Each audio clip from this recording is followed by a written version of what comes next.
एसएलबीटी company की ओर से क्या देखो है कि हम चाहत ना रही के हवे गाय बाकी सौभाग्य बा हाँ जी आज हो पहिला मिलनवा मिलल सजनी के सजनवा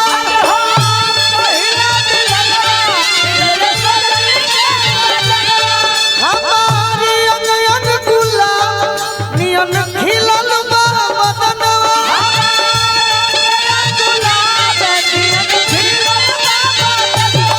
सुनी सुनी भगवान जन बिहान होके दी सुनी सुनी भगवान जन बिहान होके दी जाई रा 22 दिसंबर फाइनल बा पुट्टू सिंह जी सुनी सुनी भगवान जन बिहान होके दी कि आज राजा जी के चोरवे में जवान हो आज राजा जी के जवान होके दी आज राजा जी के चोरवे में जवान हो आज राजा जी के जवान होके दी सुनी सुनी भगवान जन बिहान होके दी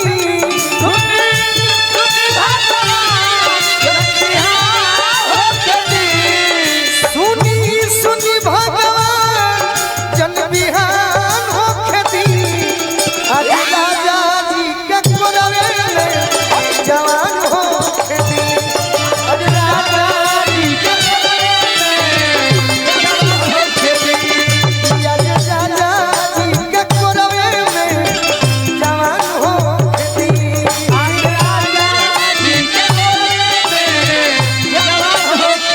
एगो विश्वामित्र भाई एगो परिवार के अंगद राय बाड़े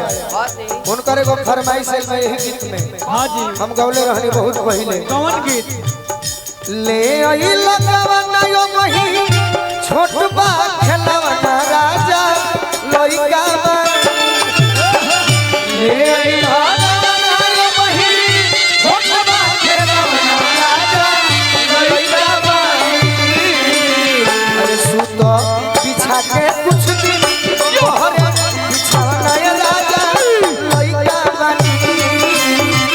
सुतो बिछा के कुछ दिन तोहरे बिछावना ये राजा लइका बानी आज राजा जी के चोरवे में जवान हो आज राजा जी के चोरवे में जवान हो अहिरे दादा पैसा तक मिल जाता अजीत भैया कि हम ले रहा तने कि कहियो हमरो पेटी वाला मत लाखिया से कबो ना लगे उहे तो हम यही से कहनी ई सब प्रेम हो उहे तो कहि कि हमरा भैया के हाथ से आदि बचपन से आशीर्वाद मिलत आइल बा आदि आज पैसों मिल गई तो ये आशीर्वाद और बढ़ गई कुछ है यो ओहो में हमार रवि जैसन जैसे हमार रवि जी बड़े वो सही हमारा अजीत भैया खातिर कदम से कदम मिला के चले वाला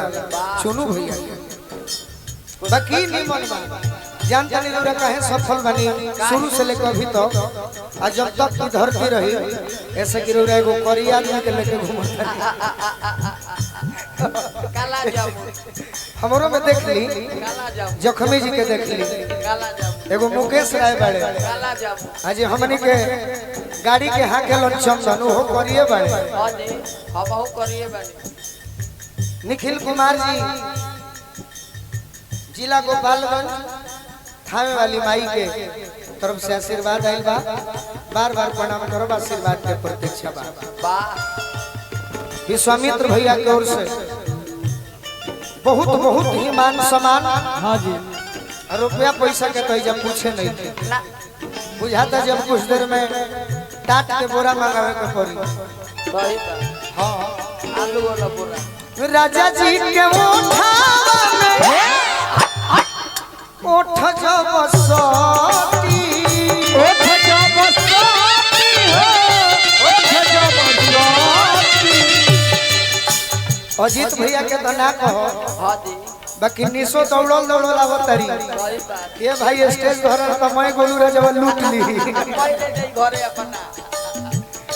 राजा जी के उठ जो बसती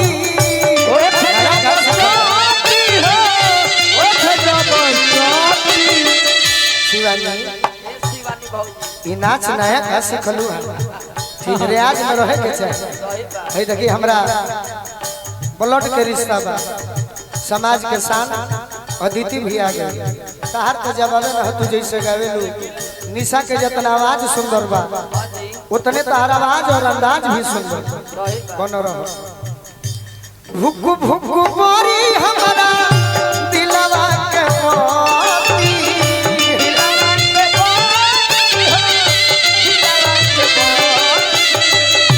भुक्कू भुक्कू बोरी हमारा दिलवा के मोती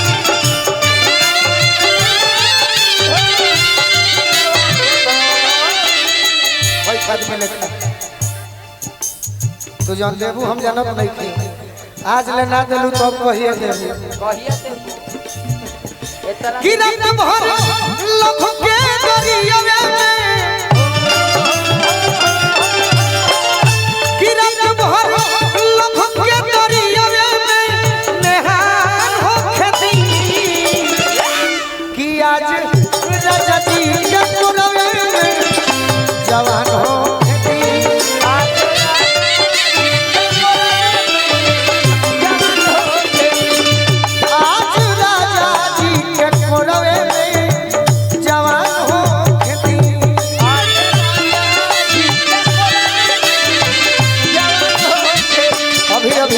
अंगद राय जी हाँ जी विश्वामित्र भैया के पूरा परिवार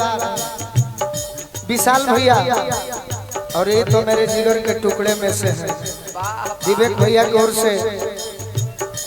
रहे तो जाएगा एगो कपड़ा सिवा दी हो कही हो तारा बियाह में नहीं खियाइल हम दुख हो जा सही बात बस बस हाँ चाचा हमारे नरेंद्र चाचा बाड़े के वही लेके अच्छा आहा एक लाइन और बा अंगद राय जी के फरमाइश बा एक ही लाइन में मार दिए ओठावा के ललिया कनवा के बोलिया ओखिया के तोहरा कजारा ओठावा के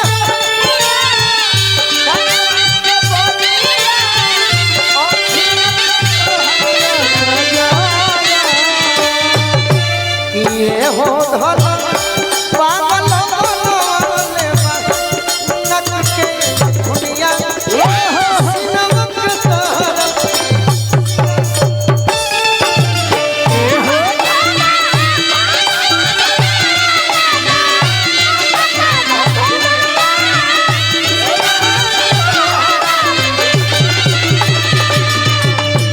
ये हो गोरी पागल बनले नक के दुनिया सिनमा के तोहरा सियारा ये हो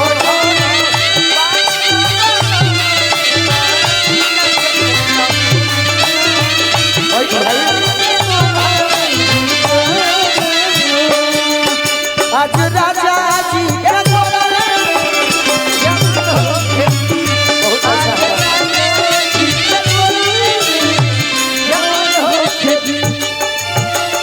तारा के हम कितना धन्यवाद दी बहुत तू हमार मदद कैल है ठीक कैल हाँ जी हाँ कबो कबो शिवानी यह नु भाई का मतलब हो कबो कबो शिवानी भौजी के दे दे तड़े मगर हम तनी नामो जानो देखियो है तो कहीं के नाम हम खाली गबड़ा जाइला हाँ जी नोएडा हमरा छठवा में गई रही सेक्टर 63 में बाप रे बाप रौरा तो 1 लाख आदमी के अकेले फेल कर देले रहल सही बात हमारे 2.5 लाख रुपया हम तो माना कोई नहीं कि अब ना राजन भैया रौरा रही नु सुमेर भैया के यहाँ हाँ जी गर्दा कबार देले रहल पैसा देत दे दे एयरपोर्ट पर हमारा रोक लगा इतना पैसा कहाँ से कहाँ से मैंने कहा कि नोएडा सेक्टर 63 में मैंने कमाया है रोआ गन गनाई पिया कोना जब उठाई है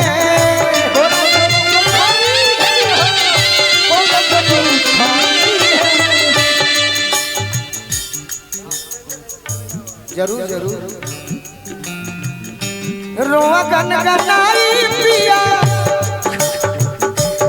कोना जब उठाई है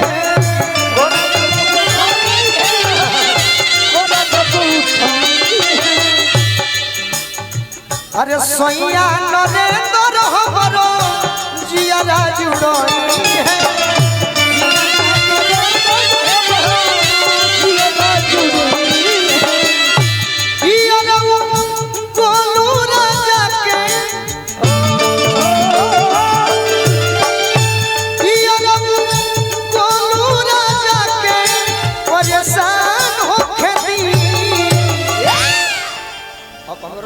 हमारे बड़ को भैया बोलाओ तारे